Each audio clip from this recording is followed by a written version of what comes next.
దేవునికి స్తోత్రం. అందరికీ నా హృదయపూర్వక వందనాలు. Praise the lord. దేవుడు మిమ్మల్ని మీ కుటుంబాన్ని దీవించి ఆశీర్వదించును గాక. ఈరోజు దేవుడు మనందరికీ తెలియపరుస్తున్న అద్భుతమైన వాక్య సందేశం మాటలు విందాం. హబక్కూకు గ్రంథము 3వ అధ్యాయం 19వ వచనము. ప్రభువు యెహోవాయే నాకు బలము, ఆయన నా కాళ్ళను లేడి కాళ్ళ వలె చేయును, ఉన్నత స్థలముల మీద ఆయన నన్ను నడవ చేయును.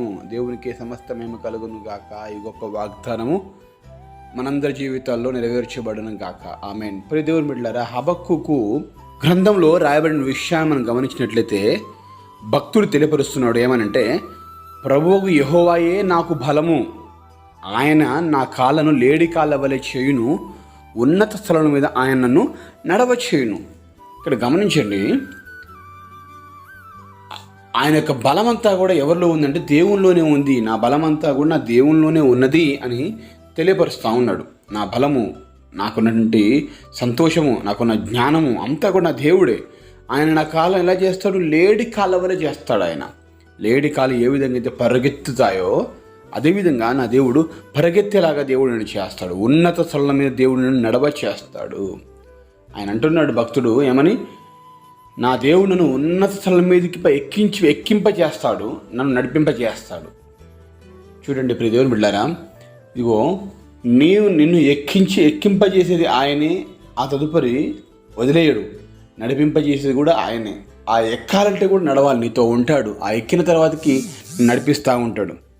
ఈరోజు నీ జీవితంలో నీవు అనుకుంటూ ఉండవచ్చు, నాకున్న బలమంతా కూడా, నాకున్న ధైర్యం అంతా కూడా నా బలము, నా కుటుంబము, నా బంధువులు, నా స్నేహితులు, నా డబ్బు అని నా ఆస్తిపాస్తులను అనుకుంటుండొచ్చు. కానీ ఇక్కడ మనం గమనించి ఈరోజు నేర్చుకోవాలి ఏమిటంటే, నీకు బలము ఎవరంటే దేవుడే.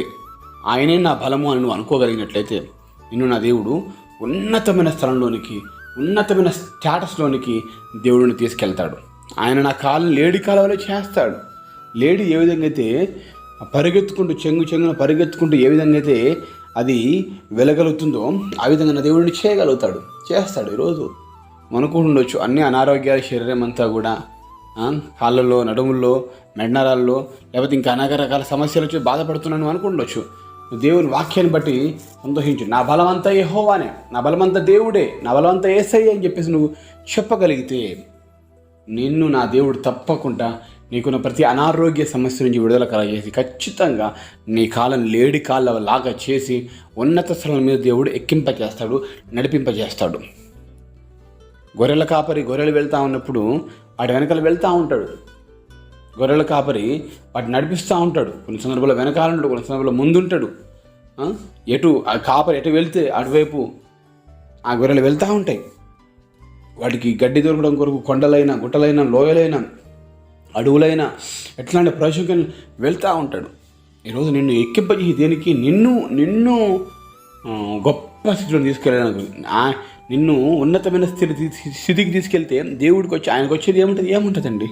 నీ స్థితి మార్చబడుతుంది, నీ పరిస్థితులన్నీ చక్కపరచబడతాయి. నీకు నా ఆర్థిక పరిస్థితులు కావచ్చు, అనారోగ్య పరిస్థితులు కావచ్చు, ఏదైనా నిన్ను దేవుడు ఉన్నతమైన స్థితిలోనికి, స్టేటస్లోనికి తీసుకురావడానికి ఓ మంచి ప్రణాళిక ఉంది. వీళ్ళ మంచి ప్రణాళిక, ఉద్దేశం కలిగి ఉన్నాడు ఆయన. అందుకే ఈరోజు ఈ వాక్యాన్ని తెలియపరుస్తున్నాడు. నేను నడిపిస్తాను బిడ్డ, పైకి తీసుకెళ్తాను, నిన్ను గొప్ప స్థితిలో తీసుకెళ్తాను. ఎప్పుడు ఇలాగే గృహించిపోయి ఇక్కడ కింద ఉండాలనేది కాదు.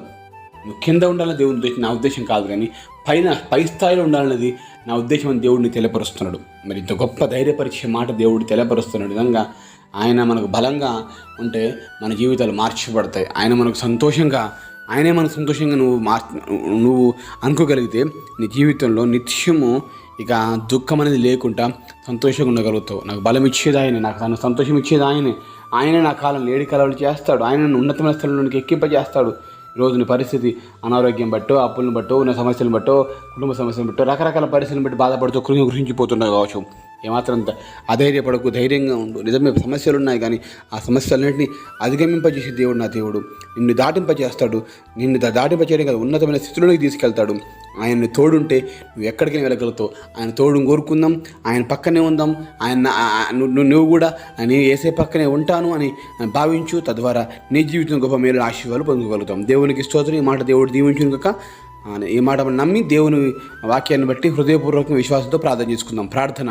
మహాగణుడా పరిశుద్ధుల ప్రేమ గల తండ్రి, వందనాలు, స్తోత్రాలు. అద్భుతమైన గొప్ప చక్కటి వాక్యాన్ని తెలియపరిచారు కదా ప్రభా తండ్రి.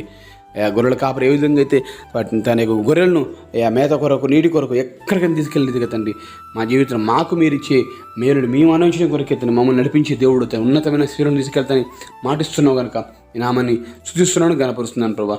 మా జీవితంలో నుండి అనారోగ్యాలు, ఆర్థిక ఇబ్బందులు, సమస్యలు, కుటుంబ సమస్యలు, పోరాటాలు, పోరులు అన్నీ దూరపరిచి నా మహిమార్థమే నిలబెట్టుకుని వాడుకున్న సహాయం, గొప్ప వాగ్దానం మా జీవితంలో నెరవేర్చమని యేసు నామములో వేడుకొని పొందుకుంటున్నాం తండ్రి. ఆమేన్.